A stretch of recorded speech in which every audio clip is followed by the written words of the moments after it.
Chefs Without Restaurants, episode 71 with Amethyst Ganaway. I mean, this is something I try to be really vocal about. Even with like when I was still working in restaurants and I had little line cook homies, right? Maybe, younger than me. And they're just trying to figure things out. Cause, of course you got some of them on one hand that are gung ho, right? Like, I'm going to be a chef. This is all I know. Chef life, #forever. You know what I mean? Like, you got those types, and then you got those ones who are like, man, look, I'm just here because I need a job. I'm still in school, whatever. And I'm like, even if this is what you choose to stay doing, learn everything that you can learn. Suck this stuff up from whoever is around you. Even if a bad boss is still a boss that you can learn from. I'm not going to say stay there, right? But like, there are transferable skills in some aspects, but most places aren't going to teach you them. Most places don't have time. Your chef does not have time to teach you how to read a P&L. Half the time, your chef probably doesn't know how to read a P&L himself. This is the Chefs Without Restaurants podcast with your host, Chris Spear. Each week, I'll be speaking with food entrepreneurs and people in the culinary industry. If you're interested in learning more about our organization dedicated to helping people build and grow their food businesses, look us up on the web at chefswithoutrestaurants.com and .org, and on Facebook, Instagram, and Twitter at Chefs Without Restaurants. Now, enjoy the show.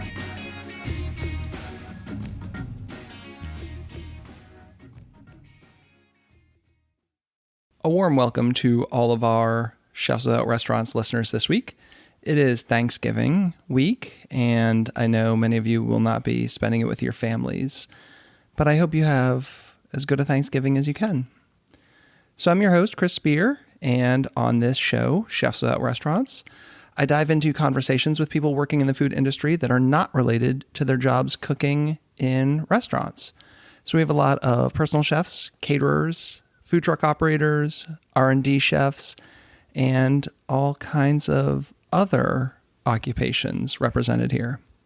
So this week, I'm speaking with Amethyst Ganaway. She's worked in the food business for more than 10 years now, both front and back of the house. But besides being a chef, she also does food writing. I first encountered her on Twitter, where I think many of our listeners might know her from. You can check out her website, Geechee Gordita, which I will link in the show notes.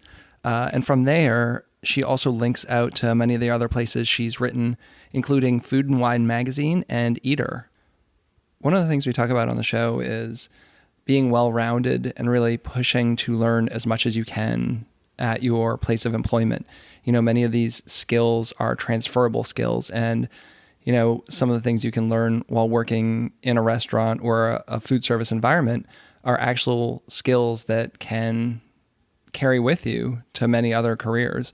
We also talk about her background and how she got into cooking. She's originally from North Charleston, South Carolina, a distinction she makes separating that from, what people think of as the downtown Charleston area.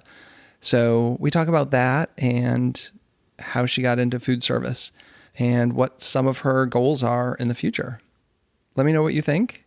As always, you can rate and review the show. You can reach out to me on social media, and I'd love your feedback. And again, if you hadn't heard before, we now have the Chefs Without Restaurants weekly newsletter. You can find links in the show notes, or you can go to chefswithoutrestaurants.org to find the link to get on that list. Thanks so much for listening, and have a great week. Welcome to the Chefs Without Restaurants podcast. I'm your host, Chris Spear. Today, I'm excited to have on the show Amethyst Ganaway. She's worked in the food business for more than 10 years in both front of the house and back of the house. Besides being a chef, she also does some food writing, and you can find her work on her website, Geechee Gordita, as well as in Food and Wine and Eater. Welcome to the show, Amethyst. Hello. Hi. Hey, thanks so much for coming on. I'm glad we could catch up today. Thank you for having me. So I guess we can maybe just jump right into it, a little bit about you and your background. You're in New Mexico right now, right? Yes, in New Mexico, in Albuquerque, 505. How's that out there? You like it? Definitely. I live by volcanoes on one side, and I live on mountains on the other side. So I didn't know there was volcanoes out there. I guess This is a little bit of a geography lesson then for me today. Yeah. Volcanoes, really? Volcanoes. I live by the Three Sister volcanoes. And then right in the middle of the city is the Rio. So it just literally runs through the middle. And then directly on the opposite side, almost like a border. I guess Albuquerque's in a valley, I guess. But yeah, it's Sandia mountain range, and that completely encircles almost like half of the town. But Oh, on my wow. side of town is volcanoes. Like volcanic rock is like all in my neighborhood and stuff. It's wild. It's wild. So you're originally from North Charleston, South Carolina, right? And Born and you raised. make the distinction about North Charleston versus like Charleston. Is there a reason for Yes. that? Not like the downtown Charleston. Definitely I try to make that distinction because when most people hear Charleston, that's immediately what they think of is downtown. Cobblestone streets, the Battery, Rainbow Row, Horse iron, rides. yeah, horse-drawn carriages. And I mean, I'm from North Charleston. I'm from literally, 10, 15 minutes up the road from that. And it's like, on one hand, it gets kind of left out of the conversation, but then at the same time, is being completely all of the gentrification from downtown and people who can't afford to live downtown now is coming up into North Charleston and is getting completely rebuilt, right? And I don't know, I guess I just want to kind of stick to that. So can you not afford to live there? Like, are you starting to see that push up there? Like the people who traditionally Definitely. live up there, they're not Yeah. able to live there Yeah. anymore. My So then, grandma so where do grandma's born those and people raised. go then? Like, do they have to keep pushing north or west and east? Yep, pretty much they get pushed from what most of I see. They get pushed a little bit further north. Like my grandma was born and raised in North Charleston in projects, and has kind of started even like throughout my life, right? Has just moved further and further north. We've lived in different parts of Charleston, like West Ashley and stuff like that. But as far as North Charleston, we kind of started off in one place, and now she's like all the way in Goose Creek, which is not even in North Charleston anymore, right? But Goose Creek and Somerville, Lassen, growing up, that wasn't an area that was really built up. And now I go home and like that's the place to be, right? Like that's the place to go, especially because you don't have to deal with the downtown traffic and whatever else or the high prices. But most of those people I see now are starting to have to go to like further north and go to like Columbia or even further. So it's definitely interesting to watch. I love Charleston. We go down every year. My sister-in-law lives down there, and just kind of seeing like the restaurants when you get into like the area of like Edmonds Oast and stuff, like they're not Right. downtown, they're pushing out all these areas that were kind of warehousey. Now you're Right. seeing kind of like all these breweries, distilleries, restaurants pushing up out of the city. So I totally Right. get that. Everything's moving a little further away, and it's Yeah. the urban sprawl. I mean, you see it in every city. I live outside of both DC and Baltimore, and I'm like an hour out of DC, and we're still considered like a suburb, like people Right. Right. pushing on out because it's so expensive to live in the city. So you went to school for pre-med and theology, is that right? I did. Yeah. That seems like a very different road from working in the food industry. So can you help connect those dots a little bit? So I guess a kind of weird thing about me is like I've always known, even since I was a kid, that I've had a purpose and that my purpose in some way was to be with people and helping people, right? So of course when you're younger, like the first thing people say is, oh, be a doctor, right? Because like especially if you're growing up poor, right? Like that's the quickest, hey, that's the number one job, be a doctor, be a lawyer, make some money, get up out of here, right? But I was like, okay, cool. I could also obviously be helping people. So even all throughout high school, I did medical research, like all of that. And then into college, still doing the same thing. I worked doing cancer research up until like literally my junior year of college. And then truthfully, I started failing like higher level chemistry. Right. And I was just like, I have no, I didn't like it. Right. Like I liked working with, what I realized I liked working with my hands. I used to do like surgery actually on like rodents and rabbits and stuff like that. Like it's really kind of terrible. But I realized I like working with my hands, but I hated working in a lab, in a sterile environment or whatever. But at the same time, I was also working in restaurants. Like I had to pay for college, pay for my apartment, whatever else. So that was, the only job I really could get. So I ended up going into theology because, again, I still knew that I wanted to do something that directly involved me having to work with people. And I like culture and I like anthropology and I like learning all little bits and pieces that make, up everything and who people are. But honestly, truthfully, like I wanted to go back to school for theology and be a teacher, be a professor. And like I said, I've been just working in restaurants and I got like stuck, right? Like not stuck in a bad way where it was just like, oh, this is the only option I have, but like, oh snap, like this is what I really, really, really like doing, right? And I make pretty good money, right? Especially if, when you're 20, that's good money, right? Yeah, Like it's not doctor money, but it's pretty decent. Right. I was making decent money as a 20-year-old, right? And at this time I was still a server. So I'm making bank in a college town, hundreds of dollars a night. It's cool. And all I'm doing is serving plates. Great. But then again, I just fell into it and just started getting opportunities, and kind of forcing myself, honestly, into opportunities. And I was just stuck with it. Yeah. Did you have to push for that? It seems like you don't always have the opportunities. Like how insistent were you on talking to your bosses and saying like, this is something I want to do? Like nothing was handed to you. You had to go and get it. I was and just as like in general, right? I'm very much like a why type of person, but like, why are you doing that? Well, and then what is that outcome? Or like, so for me, and I'm sure if some reason, if any of my old managers ever hear this, they'll definitely agree that it's like, why are you doing that? Right. But I also took a lot of initiative on my own. I'm like naturally very bossy. I kind of like to be in control. I like to be in the lead. I like to excel at whatever I'm doing. But I think that on top of me literally just constantly bugging my bosses, like, well, why are you having to sit, this table here and a 2-top here and not a 4-top here, right? Like just, first off, logistically, it made sense to me because I needed to figure out how can I make more money, right? Like, how can I flip more tables? You know what I'm saying? But like, so that's kind of where it came into, but it's also like, well, if I'm going to ask, like, if I'm here, I'm just going to ask. I don't have the money to go to culinary school. I don't have, I really don't even know at that time, like what I wanted to do, right? Like I said, I'm like 21. So I just asked questions and I really was and am still that person who's like, okay, what are you doing? I don't mind coming in early and staying late, right? I don't want to. I will do whatever I have to not do that. But I definitely want to know the whole picture instead of just this one thing that I'm doing. So I think that kind of incessant need for myself personally to just have answers to questions.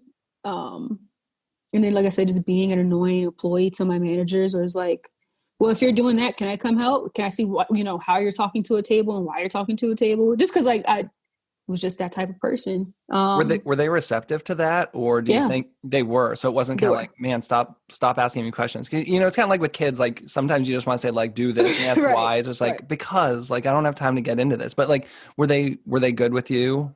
I think they were mostly good with me, honestly, because 9 times out of 10 they didn't have to rely on me for anything else. Right? Whether it be me picking up a table or, anything, right? Like little things that I think otherwise would annoy them coming from other people. Like, well, okay, I'm tired of having to tell Sarah, to pre-bus her tables every time, right? Like simple stuff like that. They didn't have to ask of me because I just already did it.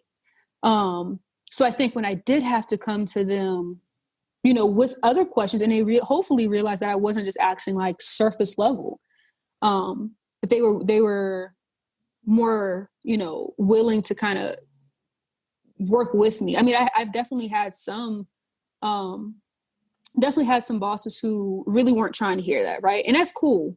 But I feel like I could like safely say like at every single restaurant that I've been at, I've had at least one manager or boss or GM or, trainer or whoever I could go to that would answer my questions with no problem. Well, on the flip side of that, as someone who's run kitchens, I find that most employees don't ask why enough. Like I'd come by and say, why are you doing that? And you always hate that. That's how I was taught, or that's how we've always done. Like you see someone doing something over and over a certain way that seems ineffective. And like I always was trying to get them to question what they were doing and not just be like a cog in the kitchen machine. Like think about what you're doing and come to me. Like when I'm the chef and you're the line cook, you're working the line every day. Like, you don't need me to tell you, like, I'll guide Right. you, but like, you should be looking at how the line is set up, not relying on a chef to tell you how to set the line up. Like, this is going to be your workflow. So what works for you? But so many people just come in and they just like, well, that's how the guy trained me and that's how it was done. And even if that guy's left and it's not efficient for you, just staying in that rut. Like, I want to tell all the young cooks out there, like, you need to be questioning why all the time. And I think your bosses are going to appreciate it. Yeah. And if you don't have a boss who does appreciate it, then you probably shouldn't be working there. Absolutely. Because that's your job, right? Especially as a chef, like, push your team, you teach, pass this on, right? And it's also going to make your job easier for you at the end of the day. But I've had people like that who are just like, you know, why are you questioning me? They take it as like an attack on their authority, when it's just like, I just want to know, why did you peel the ginger with a spoon? Like, what, you know what I'm saying? Like, why is that a more efficient way or a better way to peel ginger than using a knife or using a peeler, right? Like, yeah, I think like, people see things as personal attacks, like any kind of critiques. It's really hard, you know, right. Like, I've seen plenty of wait staff say to a cook, like, you know, you do a pre-service tasting or something and they'd have a criticism, and like the cook is very dismissive of them because like they're not a chef or they're not a cook. It's like, well, they're probably closer to your average customer than a chef, right? Like, why aren't you listening to feedback from the dishwashers and the servers? Why don't you want to get better? And it's just like an ego thing, and not just from big up chefs. I think just cooks in general and people in general. I don't think it's just the food industry. I think it's hard to take a critique, like, especially when there's something objective. It's not like a X plus Y equals Z. It's just, you know, it's a creative endeavor. You've made this dish, so there's room for personal interpretation. I think it's really hard sometimes to accept criticism. I think there needs to be more teaching of staff how to take critiques and how to give critiques effectively. You know, that's what I'd like to see in kitchens. So how did you transition from front to back of the house?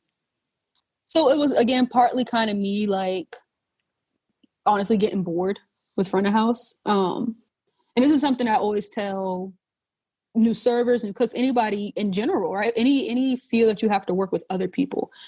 My very first GM that I really think was like really, really impressionable on me told me, sell the cheese, right? And I think that what was does sell the cheese mean? Like literally to, like, you know, upsell. Oh yeah, right? yeah. Literally just know how to upsell, but like sell yourself, right? Like, and I'm really good at that. I'm really good at going to a table and schmoozing, because again, at the end of the day, that's how, as a server, you're gonna make your money. You have to be attentive to your guests' needs, right? You have to think before they can think about what they need. You have to know how to make something sound better, right? You have to learn your regulars, and this is maybe what they would like and what they wouldn't like, right? And I'm just really naturally kind of good at that. Not to like toot my own horn, but I am. And it got boring, and it was because it's easy. It's something that's easy for me. So I was in corporate restaurants, and I started doing expo. They had so that was like kind of their like assistant manager for back of house. And then you had like kind of a service assistant position that was more like an assistant manager for front of house. So I was doing both of them at the same time. So I would do like 1 week of back of house, 1 week of front of house, and then 2 weeks of me serving. So if anybody ever hears that, that was not me trying to, you know, skirt on my taxes or anything, but kind of, you know, right. But so I was doing that, and I had to learn how to like work expo, had to go back there and help with prep. And then it was kind of like a precursor into me going into corporate management. So even if you're going in for a front of house job, you have to learn how to do the basics for back house. You got to learn how to do count. You got to learn how to do, you know, read a P&L, stuff like that. So when I went into management, it was like I kind of already had that leg up. And then just like being passionate in general about cooking, right? Like at home or for my friends or for my grandma or whatever. So I think it kind of just like all aligned, where it was like, not only am I being forced to have to go learn this because it's part of the job description, but this is kind of where I'd rather be anyway. Like I was a server who would always, I'm bringing the guys on the line cups of water. You know what I'm saying? Yeah. Like, I don't want to hear y'all talk. Here's some water, you know. But I also, too, was a server who would get my food first if something, you know, messed up, right? Yeah, absolutely. Like, I was the cool server. I tried to be. But I was always also in the kitchen because, like, it was fun. I can't cut up in the front of house, I can only cut up when I walk in the back doors. But I also had to learn how to like properly tip a steak and, make sure plate presentation was good. So I think kind of just me, like I said, having to being forced into it, but also kind of just, I liked it. I like being in the rambunctiousness of it. So I started off, like I said, in front of house management, and just like, no lie, it was my probably first like 2 months of being like a legit manager or whatever, front of house manager. And I went to a new restaurant, and it was like the week of Thanksgiving, and our KM just did not come to work. Oh, nice. Just stopped coming to work. And this is at a corporate restaurant, right? Like, he just didn't show up anymore. So I had already been asking my GM, like, yo, I want a KM spot, And it was like, well, I guess today's your day. So now here I am, on obviously some of the busiest. We started a holiday season, right? We got prom, we got all the stuff, well, not prom, but like winter formals and all the stuff going on, holidays, and brand new manager. And now I'm doing front of house and back of house. So I got like a really, really quick crash course. Trial by fire, right? Trial by literal trial. And it's sadly unfortunate. I try not to be that sort of like cook or chef to other people, but like sometimes you have to be, because the only way they learn. And I'm kind of glad that that's how I learned, where it's just like, this is a restaurant that has 2-3 monitors with tickets coming in at a time. You got a 9-10 man line. We don't have a manager. And now my team's freaking out. So I have to come back here and I have to learn how to do it. Yeah. I have to learn how to do it with them. So yeah, I got a lot of trial by fire and just stuck with it. I've seen that a lot. I worked in contract food a lot. And when you work for those big companies, there's very few mentors. Like it's very rare that you come in and they move you up. It's more like, right. Oh, you were a sous chef at this place, come be our executive chef. And you just come in and like nobody teaches you how to be an executive chef. I worked for Sodexo and it was like, oh yeah, sure, come be our executive chef. And like I remember my first day at the last job I had, like my boss came over and was like, okay, here's your office. This is your sous chef. I'll be across the street if you need anything. And like literally left me there with these people I didn't know. And now I'm supposed to be their boss. And like, it's really hard because that kind of sets you up for failure. Like your staff, like I'm a chef. I know how to be a chef. I know how to do things, but I don't know how to do things your way. Like I inherited this kitchen and now all these people are like, who's this guy who doesn't know how to make Maryland crab soup? It's like, I'm not from here. I moved down from somewhere else. Like I know how to be a chef, but I need a recipe and I need your guidelines. And it's just really hard because you see that happening over and over where it's just like, here you go. Here's your office. Here's your staff.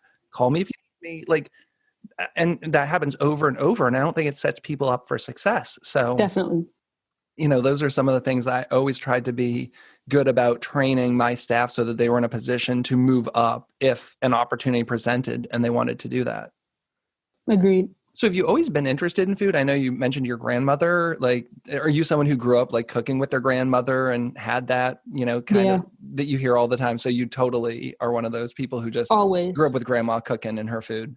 Always in the kitchen, taking the meat out the pot for the greens before the greens are ready, sneaking little pieces. My grandma, like when she makes anything that uses like an egg in it, like boiled egg or something like that, like potato salad or something, I always get an extra egg put in the pot for just me. You know what I mean? Like I was always that kid. And most of, I would say like my grandma's immediate kids, especially because a lot of times it's still now if I go home, like we all eat dinner at the table together. You know what I mean? Like we're going to have at least one meal today together. We're going to sit down at the table.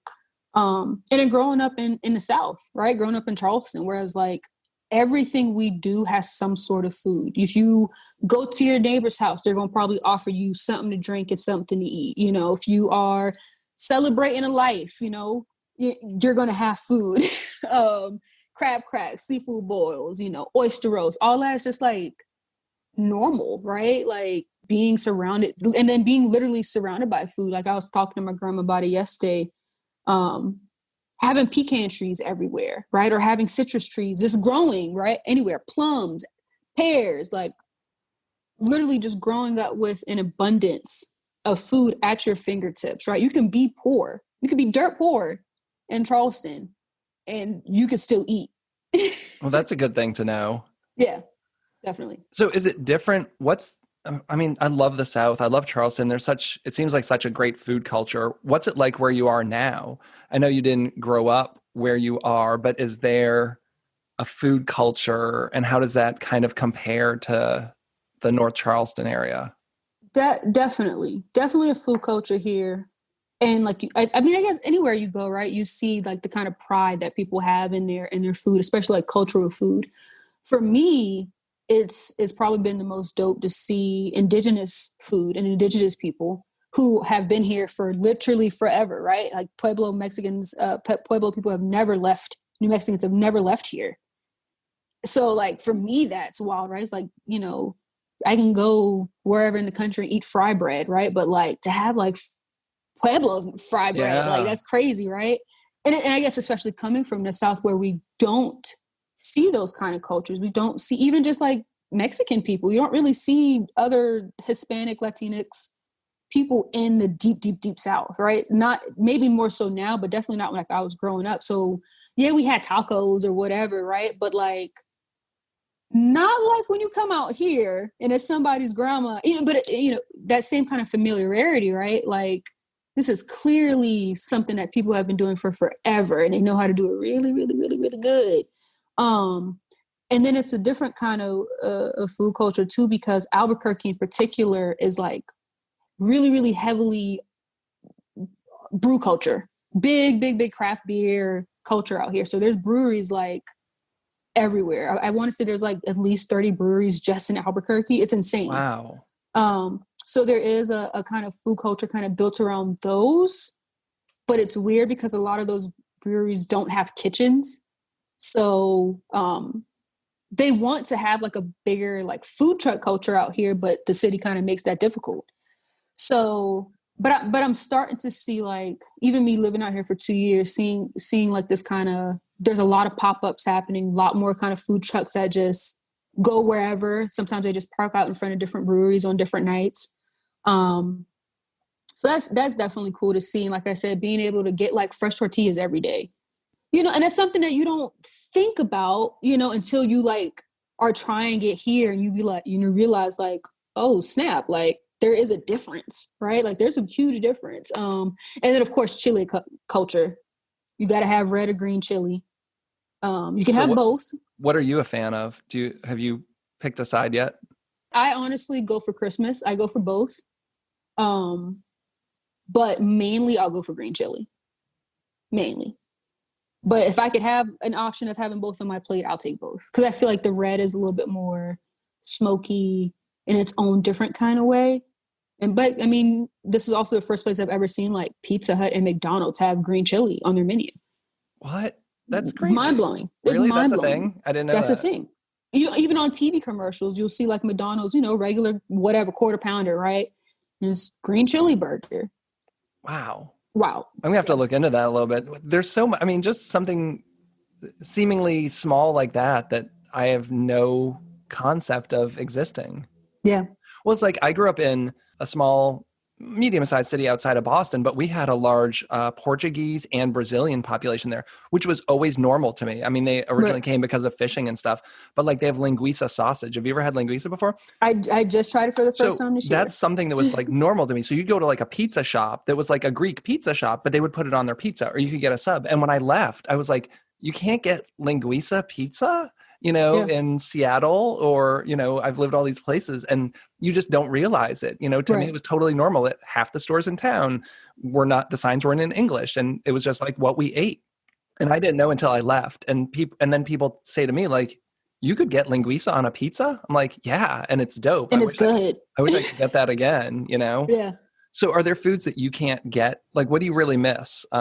Seafood. Seafood. Yeah. Being landlocked out there and not really having that kind of. There's nothing. I mean, like, because we get stuff here, I guess, shipped from like the Gulf and then from like Pacific Northwest. But like, that still has to get shipped here. You know what I mean? Like, it still has to get shipped here. If it's any other sort of like shrimp or anything like that, they're definitely been frozen beforehand. And I'm used to being able to get shrimp somebody just caught like 20 minutes ago, you know, Yeah, or right off the like boat.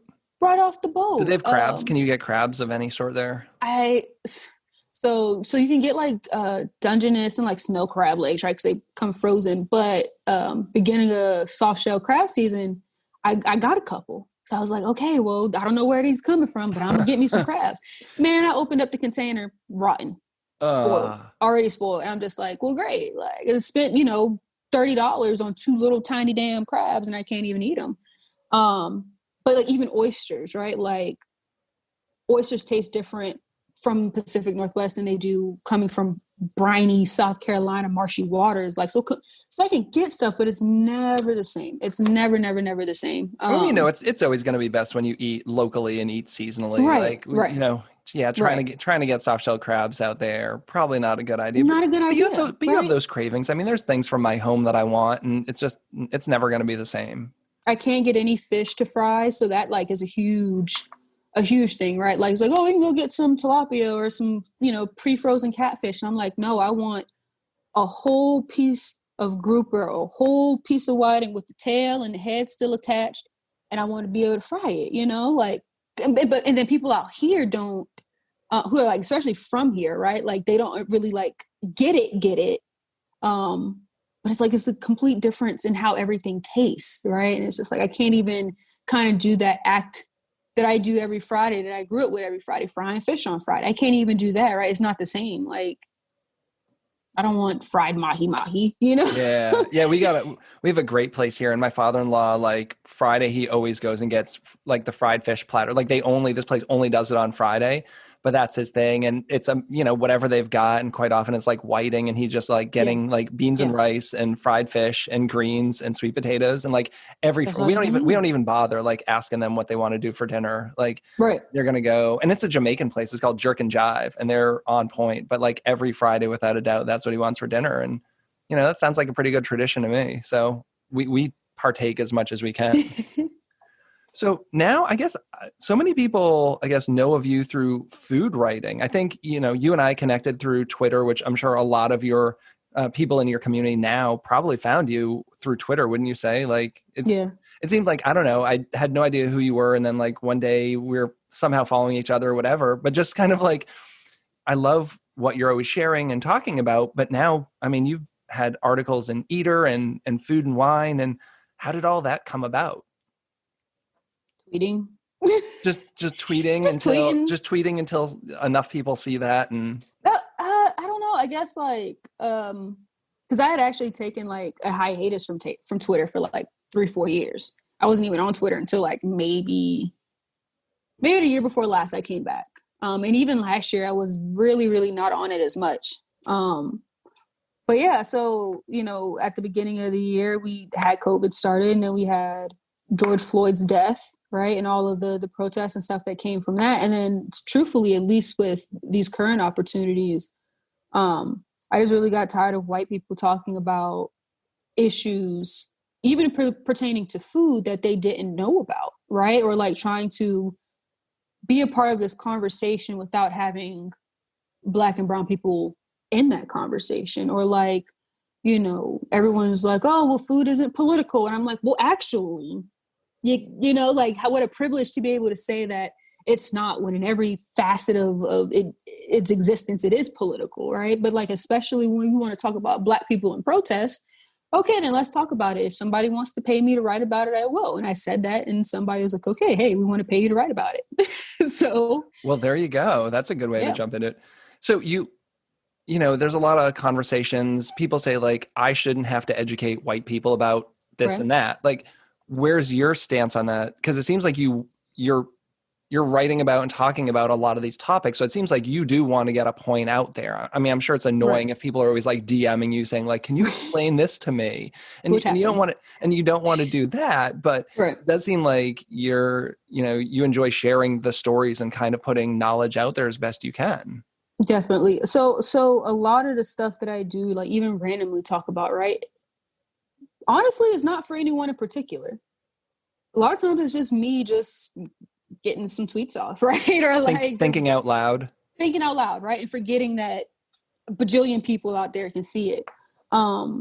But then two, specifically, to be completely honest, like I don't write with white people specifically in mind. And I think that's important because, again, especially in our industry where a lot of people's voices get erased, right? Like, okay, well then if this is my opportunity to be a voice, then I'll be a voice. And I want people like my grandma, you know, who looked at people who work in food as like still, you know, bottom of the tier to like be able to see like, you know, read what I'm talking about to see that it's just more than what you think this is, right? And again too, even when I do write specifically for Black people, like I'm writing for myself. I'm at the end of the day, like this is just something that I feel needs to be addressed, and then people like it, right? Or hate it. And I don't think that it is my responsibility to like actively go out there and educate anyone in particular. But if you are being educated by what I say, then I think that the point, I guess, still stands, right? Like, there's so many things in the food world. It's hard for everyone to stay on top of any of them. So right. like I would say an example is I love grits, and I've been a huge fan of Geechee Boy Mill, right? Like they Right. have so many kinds of grits. They have great grits. They have great grits. And, you know, as someone who didn't grow up in the South, not really familiar with the term Geechee and what it means, I didn't give it any thought. You know, it's like just grits that I had readily available. And then, you know, I think probably even through you, when all of that kind of came about this summer and the conversation about who are the people behind this, is that a term they should be using? I found it super interesting and just really dove into it and just started reading more. And I'm appreciative of people kind of sharing that, saying like, yeah, maybe it is a great product, but like we should also be talking about the people behind it and whether they can claim to use that name. And they've since changed their name. I don't remember what they're calling themselves now. I think Marsh Hill Mills, something like that. Yeah. Yeah. So the term Geechee, I don't think is one of those terms that's widely understood. It seems like there's even a lot of confusion by people in the South, not, you know, move way out to like where I'm from. I had never even heard the term growing up. So do you feel like things like that are a step in the right direction? Or is it just that like they're doing it because they feel like pressure, and if no one had called them out on it, they would have just kept doing their thing? Both. I'd say both, right? Of course it's a step in the right direction, but I would like for people to get to a point where you can think, you know, before you do it.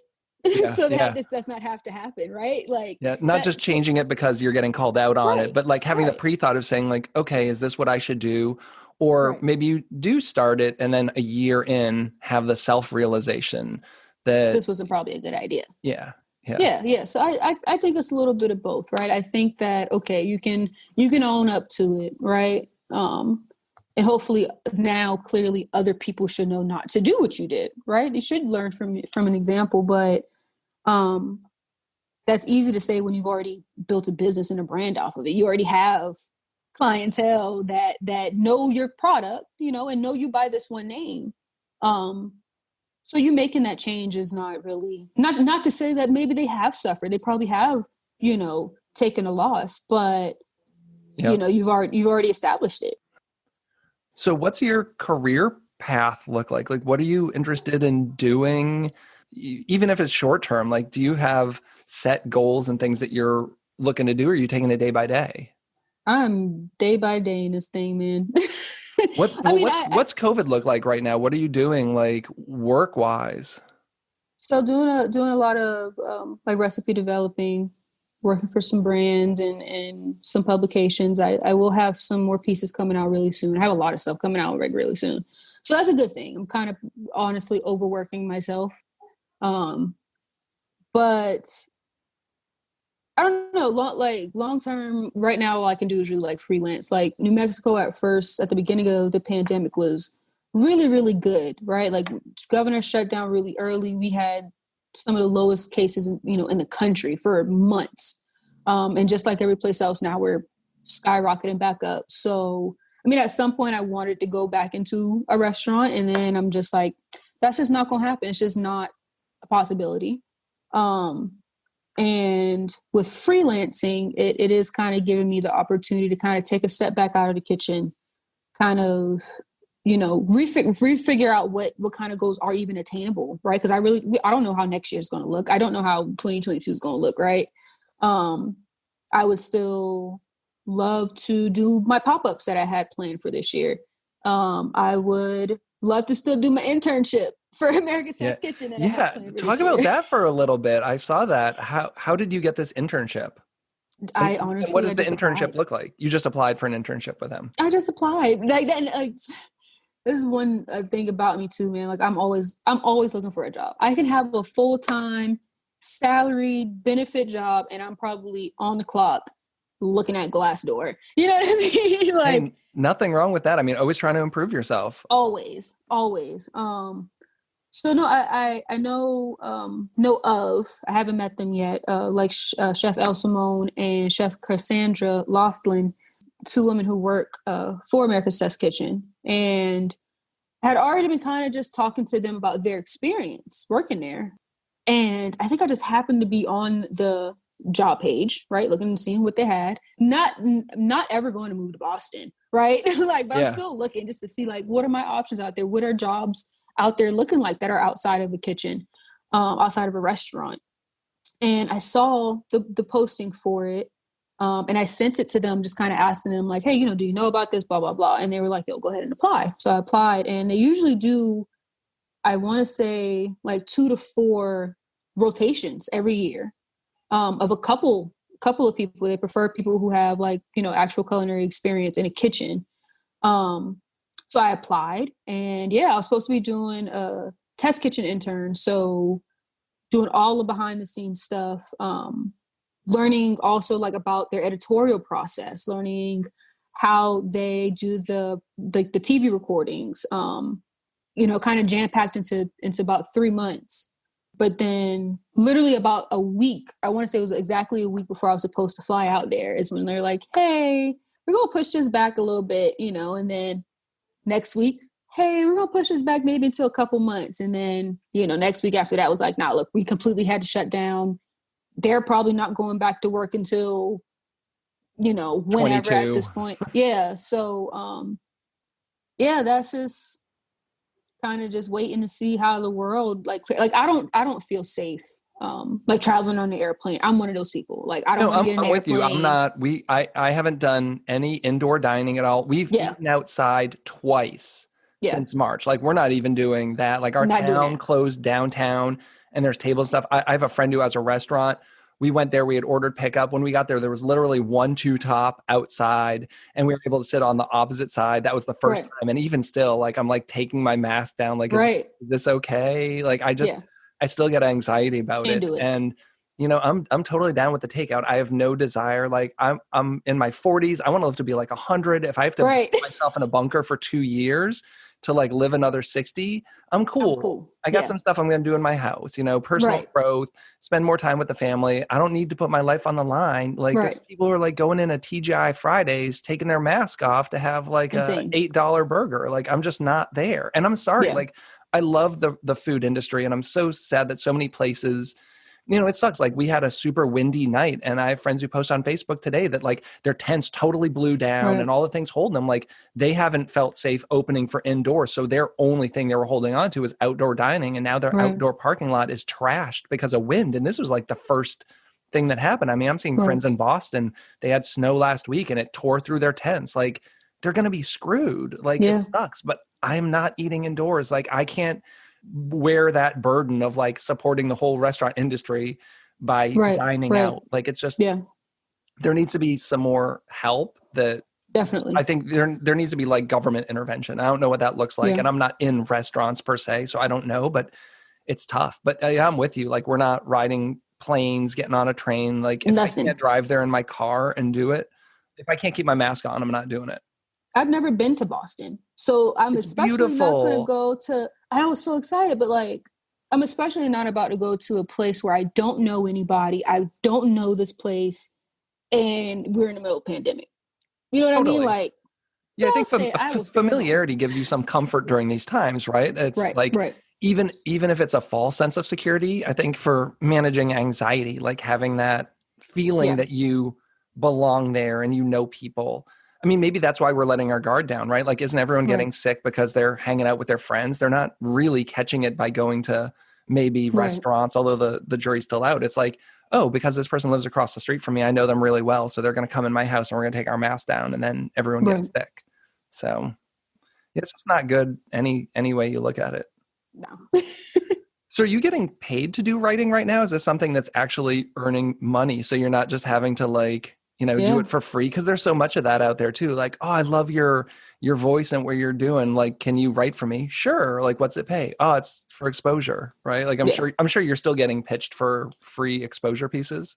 Yeah, that is just not a possibility. And honestly, I haven't had as many as I feel like I think I would have otherwise. I don't know if it is because people are just coming to the realization like, yo, we're in a pandemic and people need money and people can't go to work, especially if you're talking about food, right? Like, and especially if you want somebody who actually has experience in this industry, right? Besides writing or whatever, like, I probably don't have a job right now, or I probably don't have a good paying one. So yeah, I don't know if it's that or if I kind of hopefully make it very clear that like I don't work for free, like with anybody. You know what I mean? Yeah. Like, no, don't get me wrong. I'm not gonna say anybody. Like, there's clearly situations, but like, no, if you're asking me to write 2,000 words, like, again, like, goes back to what I said at the beginning. That's a whole nother part of my brain I'm now having to use, right? It's still work. I still get exhausted from it. I still get tired from it. And it's still a job, and you should get paid for your job. So yeah, I do most of the writing stuff I do. I get paid for. Some stuff I just write because I just want to write, or because whatever.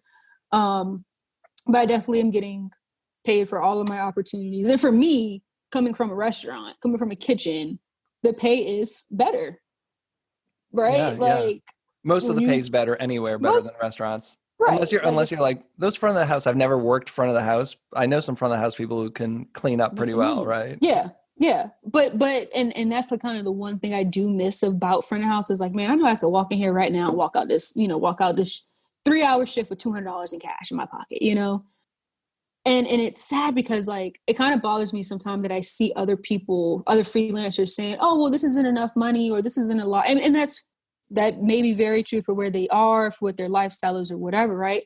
But it does kind of like make me feel some type of way. And I'm just like, damn, working in small town Georgia, USA as a cook, you should be very pleased if you get $10 an hour. Like, that's good in a lot of places, even out here, right? Like, and then I turn around and I'm making a couple hundred just off me writing some words, right? And it's just like, tell me my knees and my feet and my back can be be all right, right? Like, I don't have to go home smelling like grease and being tired. I could just sit here in my house and I can do this. So kind of like, I don't know, man, I feel some type of when I see people like, oh, well, $1,000 isn't enough, right? And I'm like, you know how long it takes most people in this country to make $1,000, and you can do that really in one sitting. Yeah, I'm ready to monetize this podcast. Believe it. It's like I just started doing it for fun, but then you start joining some podcast groups and talk to people, and I've heard some numbers. I'm like, what? Yeah. Like, people could actually be paying me money to do this. All right. So anyone right here, your sponsorship, we could cut out right here and put your sponsorship in. Anyone who's listening, let's do it. I'm ready to take it on. But you do get better at it. It's like when I started this thing, I don't think I was as good as I am now. The same with writing. It takes a lot of work. Like, how did you get good at your writing? I mean, I think your writing is fantastic. Is it just practice, keep writing stuff until you get better at writing? I guess. Listen, I don't know. Then you were just born with it then. But you read a lot, don't you? I read a lot. So I think, I've always been a reader. I don't think you can be a good writer without being a good reader. Right. So... and it's funny because like a couple of friends and I were talking about this week, actually. There was some discourse on Twitter about editors, right? I didn't even catch the whole thing. But essentially what I said was like, I try to be very upfront with the editors that I've worked with. Like, I want to be better, right? Hopefully this is now like a running theme clearly in my life, right? Where I constantly want to be better. I constantly want to be doing something. I think ahead. So I tell them, like, give me feedback. Like, don't get me wrong. Don't be an asshole. Excuse my language, right? Like, don't be just a complete douchebag about it, right? But like, I want to know, why did you specifically change this to this, right? Because I don't know. I'm not a professional writer. I didn't go to journalism school. I don't understand an M dash. You know what I mean? Like, I don't get that whole conversation. Like, I get it, but I don't. But this isn't my, passion, right? Like, this isn't my career field or whatever. So like, I don't know what I'm doing. I literally just sit and I just type whatever comes out of my head and it makes sense. I will say, like, growing up, again, yes, I read a lot, like crazy. I still have I guess a record at my old elementary school for reading the most accelerated reader books. Nice. From like third grade, right? So like, crazy reader. But then too, like I did take a lot of English forward classes, right? And like writing classes and creative classes in general from my degree. So I don't know, because I already had to write, like I had to write a thesis in high school. I had to write a thesis in college, like having some sort of a background of like, this is how a paper should be structured, right? I have like that kind of background knowledge, but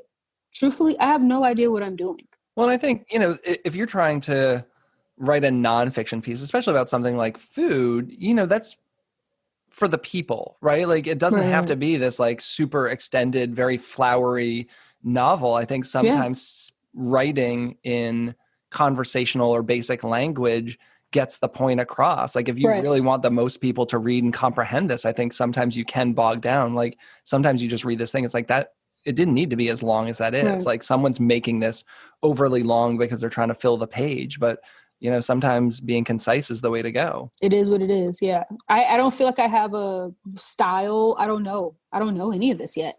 I started, if on one hand, it kind of feels lazy, but I've also gotten used to this, and I like this. I'm now talking almost everything in voice memo. And I find that instead of writing down my blog post now, I just take out my iPhone and hit the mic and talk into it. And then I'll edit from there. But I feel like I can get more out. And then it's easier to edit rather than just like sitting at a blank page and writing it or typing it. But now I feel bad because I see my kids doing it. So my kids are doing virtual learning and my son's like speaking to his computer. It's like, no, like I know how to write or spell right now. Like, you need to be doing this. Like, right. I do feel like I'm setting the wrong tone, but it's the future. I mean, these kids are going to be, that's how they're going to be living, right? Yeah. Seeing what we do. So I always pick up my phone and talk into it. And I'm like, I don't know that I want them doing that yet. They need to learn how to spell and read and write first. Yeah. Do you have any deep hidden aspirations or open aspirations of owning your own food service establishment? Or is that something you have no desire to do? I want to. And everybody still to this day is, don't do it. And like, y'all, look, I know what it entails. I know, right? Like, don't get me wrong. I have not been a GM. I have not been an owner, but I've had to run a restaurant, a couple of them. And like, I know baseline, you know what I mean? Like what it entails, and I still want to do it. That's the part that I hope people understand. Is like, I have worked in restaurants for 11 years, man. Like, I know from top to bottom, front of house and back of house, like, and I still want to do it. And I kind of, ick at myself. Like, ew, this is what you really want to do? But yeah, I really do. Like, but I don't want anything crazy. I don't want to be the next Thomas Keller or whoever, right? Like, I just want a little spot, something small, come mainly takeout, right? Maybe have 2-3 tables in there or whatever, a little patio in the back. That's really all I want. I don't want anything that's going to require me to have a lot of staff and have to deal with 400 people. Like, I don't want that. Yeah, there's all kinds of restaurants. I mean, this Jamaican place I'm talking about, it was right up the street from us. It's in a strip mall. They have 3 tables in there because I feel like they just wanted tables. I've never sat in there and ate. Like, I don't care. Right. But they've also survived COVID because they're doing a killer takeout business. It's like 3 people who work there, something you call the order in, you go in, you pick it up, you bounce, awesome food. That's it. And it doesn't have to be a white tablecloth, a Michelin, 400 people. You can just have an awesome restaurant putting out some good food like that. Yeah, that's essentially what I want. I mean, and deep down, I would love to have a white tablecloth, fine dining, experience for the average Joe to be able to go into and afford and enjoy and not feel like, you know, you can't come in here with your work boots on and come and eat something good, right? Like if I'm going to do something like that, then in a way it needs to kind of shake up what we think of as conventional fine dining. Because I think it's stupid, right? Like I grew up in Charleston. I grew up with all these fine dining, high-end restaurants that people wouldn't feel comfortable going into. And luckily for me, I've never been that type of person. Like, if this is where I want to eat, this is where I'm going to eat at, right? But I still understand that getting that look of like, well, you're not dressed right to be in here, or you don't look right to be in here, right? And I think that's stupid. So deep down inside of me, I would love to have a place like that where it's just, especially in Charleston, where it would just completely blow everyone out the water. Like, you can be whoever you want to be and come in here and still eat fine and be able to afford it. I would like to do that. I mean, I would love to do a cookbook at some point. I have a couple book ideas in mind at some point, but I'm also trying not to get too far ahead of myself and kind of just live in this moment of now again, because I don't know. Every day I wake up with a little bit of imposter syndrome. That's like, you know, why am I doing this? Right? Like people tell me on Twitter or wherever all the time, like, well, you're a writer. And I'm like, I'm not a writer. Like, I don't know where this is going to go. I don't know. Right. But being open to where it goes. I mean, it's the same. Again, like I went to culinary school. I'm a chef. I've identified as a chef, but now it's like the amount of time I spend cooking is so small compared to what I do, because I left working somewhere to start a personal chef business. And that's not a 5-day-a-week cooking gig. It's like maybe 3, like if I'm lucky, I have 4 days, but that's super rare. But most of the time now it's like marketing and all that stuff. So I'm spending more time writing, blogging, doing photographs, doing the podcast, doing all this. And now it's like I have this whole new skill set. So do I still identify as a chef? And coming to terms with that of saying like, well, I'm still a chef. I mean, and I have a culinary business, but I also really enjoy this other thing that has, you know, not a whole lot to do. It's again, transferable skills. Like I could go start marketing your accounting. You have an accounting firm? Great. We can do a podcast about accounting. I can set up a website and build you one for your accounting place. I can do all this stuff that has nothing to do with food and cooking, because I taught myself all this stuff to grow my own cooking business. Yeah. But that translates to so many other industries. And I think, I mean, this is something I try to be really vocal about, even with like when I was still working in restaurants and I had little line cook homies, right? Maybe, you know, younger than me. And they're just trying to figure things out. Cause, you know, of course you got some of them on one hand that are gung ho, right? Like, I'm going to be a chef. This is all I know. Chef life #forever. You know what I mean? Like you got those types, and then you got those ones who are like, man, look, I'm just here cause I need a job. You know, I'm still in school, whatever. And I'm like, even if this is what you choose to stay doing, learn everything that you can learn. Suck this stuff up from whoever is around you. Even if a bad boss is still a boss that you can learn from. I'm not going to say stay there, right? But like there are transferable skills in some aspects, but most places aren't going to teach you them. Most places don't have time. Your chef does not have time to teach you how to read a P&L. Half the time your chef probably doesn't know how to read a P&L himself, right? Like if we're being honest. No, totally. But at the same time too, like I wish that there were more programs available to owners, to chefs, to staff, to be like, okay, hey, here's this new software for X, Y, and Z. Yes, this works for your POS system, but it can be transferable to X, you know, whatever other job, right? Like, I wish that there were those things, because 9 times out of 10, the people working in your restaurant are not making a lot of money, probably can't afford to go to school, or don't have time to go to school, or, you know, make time for even an online Zoom session, right? What if you got kids at home or something, right? Like that stuff is hard to do for a lot of people. So I wish that even if it wasn't on a governmental level, that you have more owners and more chefs who were willing to take that time out, because everyone is not going to be like me. Everyone isn't going to ask questions, right? Like, and especially if that's all you get shown is that you can work in the same position for 10 years and still be making $14 an hour. That's all you see. You don't know to ask about it. You know what I mean? So I wish that there were more people who could kind of put that foot forward first. Like if you really care about your staff, or you care about staying in the restaurant industry, like there are things that we could be doing to make sure that, you can pivot your restaurant so you can stay open. Everyone still is not going to stay open, even if you do that, right? But, or maybe there are ways that we can keep our staff hired right now during this time in other ways, right? Absolutely. So I don't know. Yeah. Transferable skills, I think, is probably one of the most important things. And that's why I'm a champion for, like, if I ever do have a restaurant, front of house is going to learn how to do back of house, at least very basic. And back of house is going to learn how to do front of house, very basic. Saves everybody some time. Who do you like to show some love to, whether it's cooks, chefs, people in the food media? Like, who are the unsung people that aren't getting enough credit? Like, is there anyone that you're reading or really admire that you don't think gets enough attention or love? I don't know, man. There's so many. Right now, I'm going through Princess Pamela's cookbook. The Lee brothers sent me a copy. So reading about her is really, really, really cool. Just seeing someone else from South Carolina, not even necessarily from Charleston.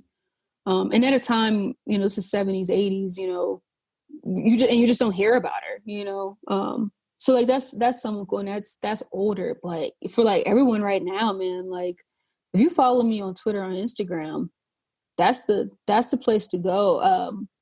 I try to share the love. Shout out. I try to. I really, really, really, really do. There's so many people, especially like now, maybe in the past couple of months, that I've just started to come across that are just, phenomenal in all their own ways. I'm probably about to butcher her name, so I'm so sorry. Paola Vasquez. Mm-hmm. See, I live in the DC area, so yeah. Her desserts, I haven't been out to where she is now, but when she was working with Kwame, like the desserts she was putting down, man, I miss that She's stuff. killing it. She's killing it right now. And I told her the other day, I said, you need to get your flowers now.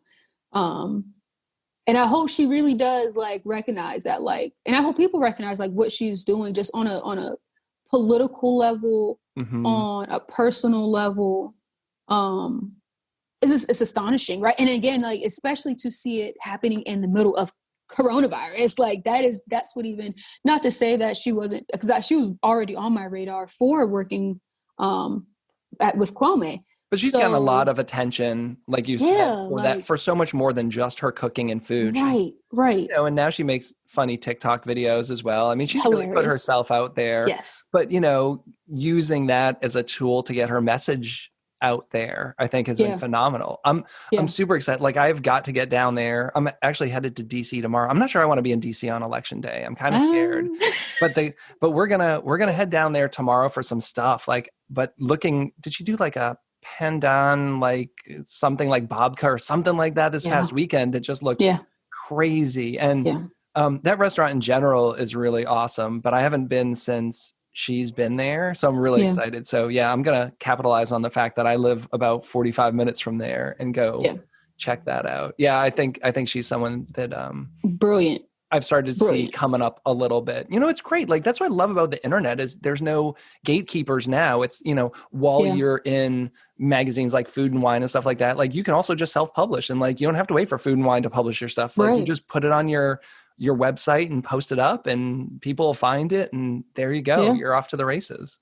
Yeah. And that's why it makes it so difficult for me to just be like, these particular people, because there's so many. I get to this, something that I craved a lot, right? Was to be able to, and even now I still do, but to be able to connect with like minds, right? Or even if we don't have like minds, right? But just to be able to have access to see what other people are doing and how they do things is really wild. But especially like I said, doing this for as long as I have and feeling alone a lot of times, right? Especially being the only Black woman in a kitchen with nothing but men in the entire restaurant, right? And then I'm on top of it, I'm only like 5'1", 5'2", so I'm tiny, right? And I'm on the line, but to not have any sort of like community physically with you, it helps definitely to be able to see it online.